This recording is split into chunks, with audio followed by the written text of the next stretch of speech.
শুরুতেই আয়ারল্যান্ডের একটি জঙ্গল দেখানো হয়। আমরা সেই জঙ্গলের মধ্যে একজন লোককে দেখতে পাই যে এখান থেকে বের হওয়ার চেষ্টা করছিল। জঙ্গলের দিক বোঝা কঠিন, তাই সে সূর্যকে দেখে সামনে এগিয়ে যায়। কিন্তু সন্ধ্যা হয়ে আসছিল, আর অদ্ভুত ব্যাপার হলো এই জঙ্গলের মধ্যে বিভিন্ন জায়গায় কিছু সাইনবোর্ড দেওয়া আছে যেখানে লেখা আছে পয়েন্ট অফ নো রিটার্ন। তো সূর্য ডোবার পরেও সেই লোকটি এখনও জঙ্গল থেকে বের হওয়ার চেষ্টা করছে, কিন্তু ক্লান্তির ভাব তার চেহারায় দেখা যাচ্ছিল। লোকটি দৌড়াতে দৌড়াতে আবার সেই সাইনবোর্ডের সামনে আসে, যেটার সামনে দিয়ে সে কিছুক্ষণ আগে গিয়েছিল। অর্থাৎ হয়তো সেই জঙ্গলের মধ্যে চক্কর খাচ্ছে বা অন্য কিছু হতে পারে। অন্ধকার হওয়ার সাথে সাথে গাছ থেকে সমস্ত পাখি উড়ে যায়। এই লোকটি বুঝতে পেরেছে এখন সে এখান থেকে বের হতে পারবে না। আশ্রয় নেওয়ার মতো কোনো জায়গা ছিল না, তাই সে একটি গাছের উপর ওঠার চেষ্টা করে। কিন্তু তার ভাগ্য খারাপ ছিল, সে গাছে কিছুটা ওঠার পর নিচে পড়ে যায়। এখন অন্ধকার হয়ে গিয়েছে। তখনই হঠাৎ কোনো একটা জিনিস সেই লোকটাকে টেনে নেয়। শেষে আমরা শুধু তার বেদনাদায়ক চিৎকার শুনতে পাই। 6 দিন পর আমরা মিনা নামের একজন মেয়েকে দেখতে পাই। মিনা আয়ারল্যান্ডে এসেছে এবং বর্তমানে সে এখানে একটি বার্ড স্টোরে কাজ করছে। আমরা মিনাকে তেমন খুশি দেখতে পাই না, হয়তো তার জীবনে কিছু একটা হয়েছে। সে একাও ছিল, তার তেমন কোনো বন্ধু বা বয়ফ্রেন্ড ছিল না। তো একদিন তাদের দোকানের একটি বিশেষ ধরনের প্যারট আনা হয়, যেটাকে কিনা একটি চিড়িয়াখানা কিনে নিয়েছে। তাই মিনার বস তাকে এই কাজটি দেয়, সে যেন নিজে প্যারটকে নিয়ে সেই চিড়িয়াখানায় দিয়ে আসে। মিনা রাজি হয়, আর সে প্যারটকে নিজের সাথে ঘরে নিয়ে আসে, কারণ কাল সে চিড়িয়াখানার উদ্দেশ্যে বের হবে। এই টিয়াটি কিছু শব্দ বলতে পারত। রাতে আমরা দেখি মিনা একটি নকল চুল পরে বাড়ে যায়, যেখানে তার সাথে একটা লোকের দেখা হয়। মিনা সেখানে নিজের মিথ্যা নাম এবং পরিচয় দেয়। এটা দেখে প্রমাণ হয় যে সে নিজের জীবন নিয়ে তেমন একটা সিরিয়াস না, আর সে একা থাকতে পছন্দ করে। আর এই দেশে আসার এটাই একমাত্র কারণ, সে নিজের পরিবার থেকে দূরে থাকতে চায়। তো এরপরের দিন মিনা সেই প্যারটকে নিয়ে নিজের যাত্রা শুরু করে। সারাদিন সফর শেষ করার পর সন্ধ্যা যখন ঘনিয়ে আসে, তখন মিনা সেই জঙ্গলের রাস্তা ধরে তার সফর কন্টিনিউ রাখে। কিন্তু রহস্যময়ভাবে সে দ্রুত জঙ্গলের একদম মাঝখানে পৌঁছে যায়। সে বোঝারও সময় পায় না যে কখন সেই জঙ্গলের ভেতরে চলে এসেছে। আর এত ঘন জঙ্গলের ভিতরে কাঁচা রাস্তার দিক বুঝতে পারা বেশ কষ্টকর। তাই মিনা ঠিক কোন দিকে যাবে সেটা সে বুঝতে পারে না, যার ফলে সে হারিয়ে যায়। সে গাড়ি থেকে নেমে পড়ে, এটা আশা করে যে কোনো মানুষকে দেখলে তার থেকে রাস্তা জিজ্ঞাসা করবে। মিনার ভয় লাগছিল, কারণ হঠাৎ করে গাছের সব পাখিরা উড়ে যায়। মিনা প্যারটকে নিয়ে সামনে যেতে থাকে, আর তার আশেপাশে কেউ উপস্থিত থাকার অনুভূতি হয়। এরই মাঝে মাটি কাঁপতে থাকে। সে সামনে একজন বৃদ্ধ মহিলাকে দেখে, যে কিনা পালাচ্ছিল। মিনা তার পেছনে আওয়াজ দেয়, কিন্তু কিছুক্ষণের জন্য মিনা সেই মহিলাটাকে হারিয়ে ফেলে। কিন্তু এরপর মহিলাটি দূর থেকে আওয়াজ দেয়। সে মিনাকে বলে, প্রাণপ্রিয় হয়ে থাকলে জলদি ভিতরে আসো। মিনা তার দিকে দৌড়াতে থাকে, আর সে ঘরে ঢুকতেই সেই মহিলাটি দরজা লক করে দেয়। এটা আসলে কোনো ঘর ছিল না, বরং অদ্ভুত একটা রুম ছিল, কারণ সামনে দেওয়ালের বদলে বড় একটা আয়না ছিল। এই বৃদ্ধ মহিলাটি ছাড়া এখানে আরও দুজন আছে, কিরা নামের একজন মেয়ে এবং ড্যানিয়েল নামের একজন ছেলে। মিনা জিজ্ঞাসা করে এটা কোন জায়গা। এই বৃদ্ধ মহিলাটির নাম মেডেলিন। সে বলে, যদিও এটা একটা কেজ, কিন্তু আমাদের জন্য সেফ হাউস, এখানে আমরা নিরাপদ। আমরা তোমার মতোই জঙ্গলে হারিয়ে গেছি। আমি তোমাকে ভয় লাগাতে চাই না, কিন্তু আমাদের কাছে সময় কম। তারা আমাদের দেখতে আসছে, তাই আমাদের আয়নার সামনে দাঁড়িয়ে যেতে হবে। মিনা বলে যে কে আমাদের দেখতে আসছে। মেডলিন বলে, ক্রিয়েচার্স, ভয় পাওয়ার কোনো কারণ নেই, সব ঠিক হয়ে যাবে। এরা সবাই আয়নার সামনে লাইনে দাঁড়িয়ে যায়। এরপরের মুহূর্তে ওপার থেকে কিছু গর্জনের শব্দ শোনা যায়, যেটা শুনে মিনার হার্টবিট বেড়ে যায়। সে ঘাবড়ে জিজ্ঞাসা করে আওয়াজটা কিসের ছিল। মেডেলিন তাকে সামনে পাঠায়। তারপর তালির মতো কিছু আওয়াজ শোনা যায়। মেডেলিন বলে, তোমার আশাতে তারা খুশি, তারা তোমার জন্য হাততালি দিচ্ছে। তাদের হাততালির আওয়াজগুলো পুরো জঙ্গলে ছড়িয়ে পড়ে। যে ক্রিয়েচারদের কথা মেডেলিন বলছিল সেটাকে মিনা আপাতত দেখতে পায় না। যাই হোক, রাত কেটে যায়। সকালবেলা তারা বের হতে পারবে। এই ক্রিয়েচার্সটা শুধু রাতের বেলায় বের হয়, তাই মিনা সোজা তার পাখি নিয়ে এখান থেকে চলে যেতে থাকে। সবাই মিনাকে বলে, এটা তোমার ভালো সিদ্ধান্ত নয়, তুমি জঙ্গলে হারিয়ে যাবে। রাত হওয়ার আগে আমাদের এখানে ফিরে আসতে হবে। কিন্তু মিনা তাদের একটা কথাও শুনতে রাজি নয়, আর নিজের প্যারটকে নিয়ে সে এখান থেকে চলে যেতে থাকে। রাস্তায় সে একটা মেয়েকে দেখতে পায়, কিন্তু তাকে ইগনোর করে সে সূর্যকে ফলো করে দৌড়াতে থাকে। কিন্তু সামনে গিয়ে রাস্তা শেষ হয়ে যায়।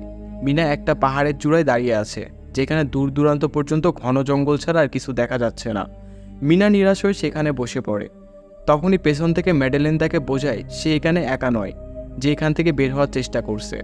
আমরা সবাই চেষ্টা করেছি এখান থেকে বের হওয়ার, তবে কোনো রাস্তা নাই। আমার সাথে চলো, আমি তোমাকে কিছু দেখাচ্ছি। এটা বলে মেডেলিন মিনাকে জঙ্গলে অনেক জায়গায় নিয়ে যেতে থাকে। রাস্তায় সে বলে, এ জঙ্গল হচ্ছে শিকারী, আর আমরা হচ্ছে তার শিকার। সে একটি জায়গায় মিনাকে একটি সাইনবোর্ড দেখায় যেখানে পয়েন্ট অফ নো রিটার্ন লেখা। ম্যাডেলাইন বলে, এই সাইনবোর্ডগুলো তুমি জঙ্গলের অনেক জায়গায় দেখতে পাবে। সাইনবোর্ডগুলো একটা সার্কেলের আকারে আমাদের চারপাশে লাগানো আছে। এই সার্কেলের মাঝখানে আমাদের সেফ হাউস, আর সেফ হাউস থেকে কোনো সাইনবোর্ড পৌঁছাতে অর্ধেক দিনের সময় লাগে। অর্থাৎ এর মানে আমরা যদি সার্কেলের ভেতরে থাকি তাহলে আমাদের কাছে সন্ধ্যা হওয়ার আগেই সেফ হাউসে পৌঁছে নিজের প্রাণ বাঁচানোর সুযোগ থাকবে। যদি তুমি এই সাইনবোর্ড পার করে সামনে চলে যাও তাহলে ফেরত আসা এক প্রকার অসম্ভব হয়ে পড়বে, তাই এটাকে এড়িয়ে যাবে না।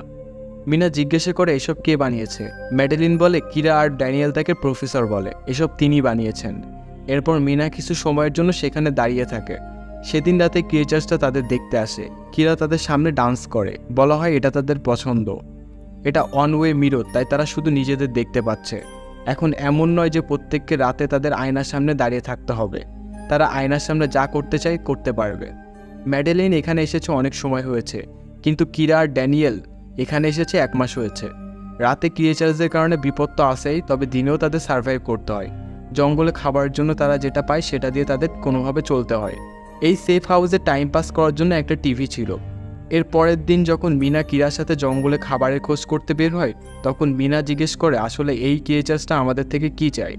কিরা বলে, একদম সঠিক বলতে পারবো না, তবে ম্যাডেলিনের কাছে একটা থিওরি আছে যে তারা আমাদের দেখতে পারে, কিন্তু আমরা যদি তাদের দেখি তাহলে আমাদের জন্য অনেক খারাপ হবে। হতে পারে আমরা পাগলও হয়ে যেতে পারি। সে মিনাকে একটা গর্ত দেখিয়ে বলে, দিনের সময় ক্রিয়েচার্সটা মাটির নিচে থাকে, আর এমন গর্ত চারিদিকে অনেক রয়েছে। এর ভিতরে একটা আন্ডারগ্রাউন্ড টানেল সিস্টেম রয়েছে। আমাদের এর ভেতরে যাওয়া তো দূরের কথা, এর নিকটে যাওয়ার অনুমতি নেই, তবে এই কথাটা যেন আমাদের দুজনের ভেতরে থাকে। মিনা এটা শুনে অবাক হয় যে কিরা ও তার স্বামী এখানে আটকে গিয়েছে আজ 2 মাস হয়ে গিয়েছে। কিরার স্বামীর নাম ছিল জন, যে কিনা রাস্তা খুঁজতে বের হয়েছে, তবে 6 দিন হয়ে গিয়েছে সে এখনও ফিরে আসেনি। কিরা আশা করছে যে তার স্বামী সাহায্য নিয়ে আসবে, কিন্তু আসলে জন সেই লোকটা ছিল যাকে আমরা প্রথমে দেখেছিলাম। কিছু সময় পর কিরা আর ম্যাডেলিন মিনাকে কিছু নিয়ম বোঝায় যে তাকে বেঁচে থাকতে হলে এই নিয়মগুলো মানতেই হবে। নিয়মগুলো ছিল, সে রাতে আয়নার দিকে পিঠ দেখাবে না। দ্বিতীয় নিয়ম ছিল, রাত হওয়ার পর সেফ হাউসের দরজা খোলা যাবে না। তৃতীয় নিয়ম ছিল, সে কখনো এই গর্তগুলোর ভেতরে যাবে না আর সবসময় আলোতে থাকতে হবে। সেদিন রাতে মিনা আয়নাতে কান লাগিয়ে আওয়াজ শোনার চেষ্টা করে যে বাহিরে কেউ আসে কিনা, কিন্তু যখন কোনো আওয়াজ আসে না তখন সে একটি নিয়ম ভেঙে ফেলে। সে আয়নার দিকে পিঠ দেখিয়ে দেয়, যেটা দেখে ক্রিয়েচার্সটা রেগে যায় আর তারা জোরে জোরে আয়নাতে বাড়ি দিতে থাকে। ম্যাডেলিন তাকে তাদের সামনে সোজা দাঁড়িয়ে থাকতে বলে যেন তাদের রাগ থেমে যায়। সবার মতো মিনা এখানে আটকে থাকতে চায় না, তাই পরের দিন সকালে সে ড্যানিয়েলকে জিজ্ঞাসা করে, আজ পর্যন্ত তুমি কোনো ক্রিয়েচার্সকে দেখেছো কিনা? তার উত্তর ছিল না। মিনা বলে তার সন্দেহ হচ্ছে যে এটা ম্যাডেলিনের বানানো কাহিনী। তাই মিনা ড্যানিয়েলকে রাজি করিয়ে তার সাহায্যে সে গর্তে নেমে পড়ে। এই গর্তটা অনেক গভীর ছিল, তবুও মিনা ধীরে ধীরে গর্তে নেমে পড়ে এটা দেখার জন্য যে এখানে কিছু আছে কিনা। মিনা সেখানে কিছু জিনিসপত্র দেখতে পায় যেগুলো মানুষের ইউজ করা, হয়তো এগুলো এখানে আটকে যাওয়া কোনো মানুষের জিনিসপত্র। সেখানে একটি ক্যামেরা ছিল এবং একটি সাইকেল। রশি এবং ড্যানিয়েলের সাহায্যে মিনা কিছু জিনিসপত্র উপরে নিয়ে আসে, কিন্তু তখন মিনা অন্ধকারে কিছু দেখতে পায় যেটা আলোতে আসতে পারছিল না। যাই হোক, মিনা উপরে উঠে জিনিসপত্রগুলো নিয়ে ম্যাডেলিনকে দেখায়, কিন্তু তাকে সত্যিটা বলে না যে সে নিচে গিয়েছিল, বরং বলে এগুলো আমরা জঙ্গলে পেয়েছি। ম্যাডেলিন এখানে এসেছে আজ অনেক মাস হয়েছে, তাই সে ভালোভাবে জানে তারা এগুলো কোথায় পেয়েছে। সে বলে, শেষবারের মতো জিজ্ঞাসা করছি, বলো এগুলো তোমরা কোথায় পেয়েছো? কিন্তু মিনা সত্যিটা বলে না। এখানে মিনা সাইকেল এই জন্য এনেছে যেন এর সাহায্যে সে কম সময় অনেক রাস্তা অতিক্রম করতে পারে। আর যে ক্যামেরাটা মিনা পেয়েছিল সেটা ড্যানিয়েল একটি সিসি ক্যামেরার মতো ইউজ করে বাহিরে লাগিয়ে দেয়, যেন সেটার সাহায্যে তারা ক্রিয়েচার্সদের দেখতে পারে। ম্যাডেলিন তাদের থামায় না, কিন্তু সে ভালোভাবে জানে এর ফল খুব খারাপ হবে। রাতে সবাই বসেছিল, তবে এখনও কোনো ক্রিয়েচার্স আসেনি, বরং দরজায় কে যেন কড়া নাড়ছে। বাহিরে যে ছিল ক্যামেরায় তাকে ভালোভাবে দেখা যাচ্ছিল না। তখনই হঠাৎ কিরা তার স্বামীর আওয়াজ শুনতে পায়। নিজের স্বামীর আওয়াজ শুনে কিরা দরজার দিকে ছুটে যায়, কিন্তু ম্যাডেলিন তাকে বলে এটা জন হতে পারে না। কিরা মানতে রাজি নয়। ম্যাডেলিন তাকে বলে যে তাহলে তার স্বামীকে এমন একটা প্রশ্ন জিজ্ঞেস করতে হবে যেটা শুধু সে আর তার স্বামী ছাড়া কেউ জানে না। কিরা একটা বইয়ের ব্যাপারে জিজ্ঞাসা করে যেটার ব্যাপারে জনের জানা ছিল, কিন্তু জন সেটা সঠিক জবাব দিতে পারে না, যেটাতে প্রমাণ হয়ে যায় বাইরে থাকা মানুষটা জন নয়। কিন্তু অদ্ভুত ব্যাপার, সে কিরার স্বামীর মতো দেখতে, যার ফলে লোকটা ক্যামেরাটাকে ভেঙে দেয়। হঠাৎ করে বাইরে থাকা ক্রিয়েচার্সটা রেগে গ্লাসটাকে ভাঙতে থাকে, যেটাতে সবাই খুব ঘাবড়ে যায়। ভাগ্যক্রমে তারা ভেতরে আসে না। পরের দিন মিনা আর ড্যানিয়েল ম্যাডেলিনকে সত্যিটা বলে দেয়। এটাতে ম্যাডেলিন খুব দুঃখী হয়, কারণ তারা নিয়ম ভেঙেছে। ম্যাডেলিন সব জিনিসপত্রগুলোকে আবার গর্তে ফেলে দেয়, আর এখন না চাইতেও মিনাকে এখানে থাকতে হয়। সময় যেতে থাকে, ধীরে ধীরে শীত বাড়তে শুরু করে। তারা দিনের বেলায় খাবার খুঁজতে বের হয় আর রাতে সেফ হাউসে ফিরে আসে। মিনা একটা নকশা তৈরি করেছে যেন এটার সাহায্যে সে বের হতে পারে। দেখা যায় সে কেন তার পরিবারের সাথে দেখা করে না। আসলে তার পরিবারে এখন শুধু তার বোন আছে, কারণ মিনা যখন ছোট ছিল তখন তার ভুলের জন্য তার মায়ের অ্যাক্সিডেন্ট হয়, যেটাতে তার মা মারা যায়। আর এই আফসোসে সে 15 বছর বাহিরে বের হয় না, আর এটাই কারণ ছিল তার সবসময় দুঃখী থাকার। এদিকে কিরা আশা হারাচ্ছিল। সে বুঝতে পারছিল যে তার স্বামী মারা গিয়েছে। তাই সেদিন কিরা গর্তের কাছে গিয়ে নিজের প্রাণ দেওয়ার কথা ভাবে, কিন্তু মিনা তাকে আটকায়। কিছুদিন পরে ড্যানিয়েল আর মেডিলিনের ঝগড়া শুরু হয়। শীতকালের মৌসুমে তারা ভালোভাবে খাবার পাচ্ছিল না, যার কারণে তারা মানসিক ভারসাম্য হারাচ্ছে। তাই ড্যানিয়েল কিরাকে নিয়ে সেফ হাউসে ঢুকে দরজা বন্ধ করে দেয়। বাহিরে মিনা আর মেডেলিন শীঘ্রই সন্ধ্যা হয়ে আসছে বলে তারা ড্যানিয়েলকে অনুরোধ করে যে সে যেন তাদেরকে ভিতরে আসতে দেয়, কিন্তু ড্যানিয়েল দরজা খুলে না। বাধ্য হয়ে মেডিলিন আর মিনা একটা পড়ে থাকা গাছের নিচে লুকায়। আর যখনই অন্ধকার হয়ে যায় তখনই ক্রিয়েচার্সরা তাদের দিকে আসতে থাকে। প্রথমবার মিনা এবং আমরা এই ক্রিয়েচার্সদের দেখতে পাই। এরা কিছুটা মানুষের মতো দেখতে। তারা লম্বা এবং দ্রুত চলতে পারা ভয়ঙ্কর ক্রিয়েচার। যখন তারা জানতে পারে মিনা আর মেডেলিন নেই তখন তারা রাগে গর্জন করে ওঠে এবং জঙ্গলে মিনা আর মেডেলিনকে খুঁজতে থাকে। সুযোগ পেয়ে মিনা আর মেডেলিন সেফ হাউসের দরজায় এসে ড্যানিয়েলকে কোনোভাবে রাজি করিয়ে নেয়। সে দরজা খুলে আর এরা দ্রুত ভিতরে ঢুকে পড়ে। মেডেলিন ড্যানিয়েলের ওপর প্রচণ্ড রেগেছিল, কিন্তু তারা অনেক নিয়ম ভেঙেছে আর এখন হয়তো তারা আর বাঁচতে পারবে না। মেডেলিন বলে, আমি একটি কথা তোমাদের কাছে লুকিয়েছিলাম। আসলে আমি এই জঙ্গলে হারাইনি, বরং এখানে আমি পুরনো ম্যাথোলজি স্টাডি করার জন্য এসেছিলাম, এমন স্পেসিস্ট সন্ধান করতে। কিছু মানুষেরা তাদের চ্যানেলিসং বলে, আর কিছু মানুষ ফ্যারিস। এখানে এসে আমি জানতে পারি এরা তো রাক্ষস। জঙ্গলে আমি এদেরকে একটা আগে দেখেছিলাম। ফ্যারিস তাদের রূপ বদলাতে পারে। আমি যাকে দেখেছিলাম সে আমার মতো দেখতে, শুধু তার চেহারা বিকৃত ছিল। আমার থেকে অনেক হ্যাংলা ছিল। আসলে এরা আমাদের মতো হতে শিখছে, তাই তো প্রতিদিন রাতে আমাদের দেখতে আসে। তারা আমাদের বুঝতে পারে, আমাদের কপি করতে পারে। তারা আমাদের মতো হতে চায়। তারপরই তখন তারা দরজায় মানুষের মতো কথা বলতে থাকে। তারা ভেতরে আসতে চায়। লোহার এই মজবুত দরজা তাদের আটকাতে পারবে না, কারণ তারা অনেক শক্তিশালী। ড্যানিয়েল দ্রুত পালানোর জন্য খুঁজতে খুঁজতে হঠাৎই সে নিচে কিছু একটা দেখতে পায়। আসলে নিচে একটা বাংকার দরজা ছিল। তারা দ্রুত বাংকারে ঢুকে পড়ে। তারপর সবাই আশ্চর্য হয়ে যায় যে এত সময় ধরে এটা এখানেই ছিল, কিন্তু আমরা জানতেও পারিনি। এই বাংকারে অনেক খাবার মজুত করা আছে, সাথে অনেক জিনিসপত্র রাখা ছিল। আসলে এই জায়গাটা যে বানিয়েছে তার নাম হচ্ছে মার্টিন, যাকে প্রফেসর বলা হয়।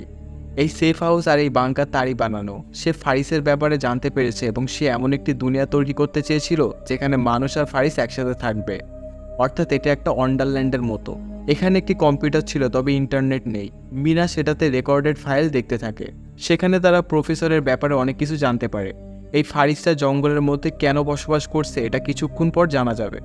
তবে প্রফেসর এই জায়গাটা সাধারণ মানুষের রক্তের বিনিময়ে বানিয়েছে। টাকার লোভ দেখিয়ে সে মানুষদেরকে এখানে এনে কাজ করিয়ে রাতে তাদের বের করে দিত। প্রফেসর যেহেতু তাদের রহস্যটা জানতো, তাই সে এখানে ভেতরে লুকিয়ে যেত। এরপর প্রফেসর সেই ফারিসদের থেকে একজনকে পায় যে সবার থেকে আলাদা ছিল। প্রফেসর তাকে এখানে নিয়ে আসে, কিন্তু ধীরে ধীরে তারা দুইজন একে অপরের বিরুদ্ধে চলে যায়। এটা একটা গুরুত্বপূর্ণ তথ্য ছিল, কিন্তু মিনা জানতে চায় শেষে কি হয়েছে। তাই সে শেষ ভিডিওটা প্লে করে, যেখানে প্রফেসর নিজেকে আর সেই ফারিসকে মারতে চাচ্ছিল। তবে সে এর আগে এখান থেকে বের হওয়ার রাস্তাটা বলে দেয়, তাদের জন্য যারা পরবর্তীতে এখানে আটকে যাবে। সে বলে, পাখিদের পিছু করিও, তারা তোমাদের সঠিক রাস্তা দেখিয়ে দিবে। আর তোমাদের মধ্যে কেউ যদি বেঁচে যাও তাহলে ইউনিভার্সিটিতে গিয়ে আমার সব রিসার্চ নষ্ট করে দিও। আমি সেই দুনিয়াটা বানাতে পারবো না যেটার আমি স্বপ্ন দেখতাম। কিছু রহস্যই থাকা উচিত। এখানে এসে আমি বড় ভুল করেছি। এগুলো জেনে তারা অনেক অবাক হয়। তবে তারা খুশি যে তারা কালই এখান থেকে বের হতে পারবে। এর পরের দিন সকালে যখন তারা বাহিরে আসে তখন তারা দেখে সেই রুমটার অবস্থা খুবই খারাপ। সবকিছু ভেঙে ফেলা হয়েছে।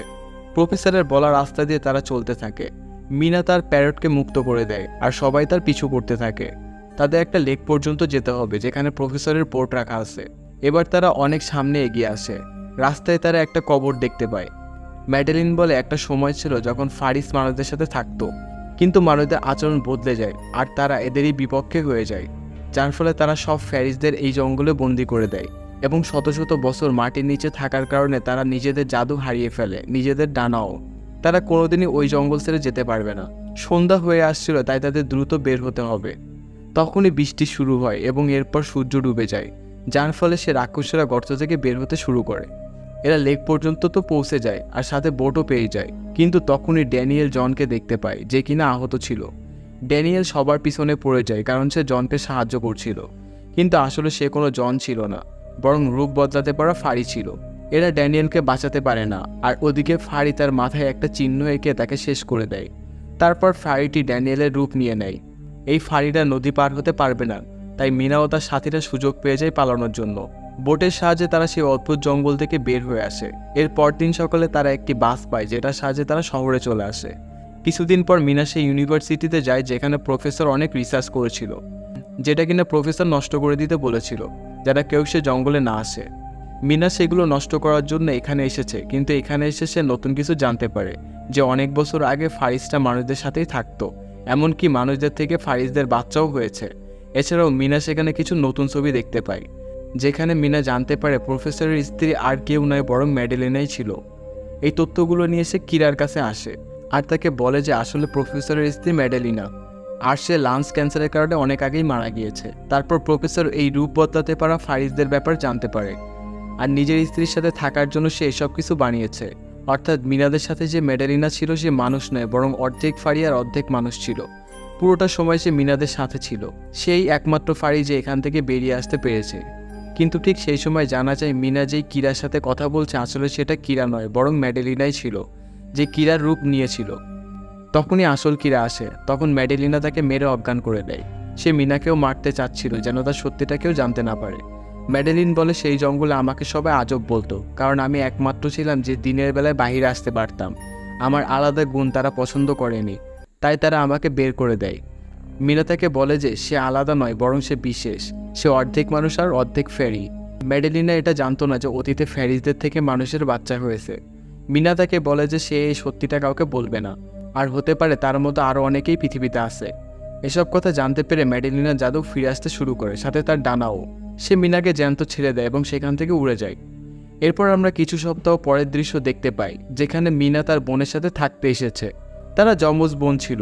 মিনা তার বোনকে জঙ্গলে সে ঘটনাটা বলে, সাথে ম্যাডেলিনার ব্যাপারেও বলে। সে আরও বলে যে তার মনে হয় ম্যাডেলিনা তার পিছু নিয়েছে, কারণ সে প্রায় তাকে ছোট্ট মেয়ের রূপে দেখে। হয়তো সে তার প্রজাতির কাউকে খুঁজে পায়নি। তার বোন তাকে সাহস দেয় যে একদিন সব ঠিক হয়ে যাবে। আর শেষে আমরা একটা ছোট্ট মেয়েকে দেখতে পাই যে ম্যাডেলিনাই ছিল, যে কিনা এই রূপে পৃথিবীতে ঘুরে বেড়াচ্ছে। আর এখানেই এই মুভি শেষ হয়। ভিডিও ভালো লাগলে একটা লাইক করে দিও, আর চ্যানেলে সাবস্ক্রাইব না করে থাকলে চ্যানেলটি অবশ্যই সাবস্ক্রাইব করে দিও, আর পাশে থাকা বেল আইকনটি প্রেস করে দিও। দেখা হচ্ছে পরের ভিডিওতে। সবাই ভালো থেকো, সুস্থ থেকো।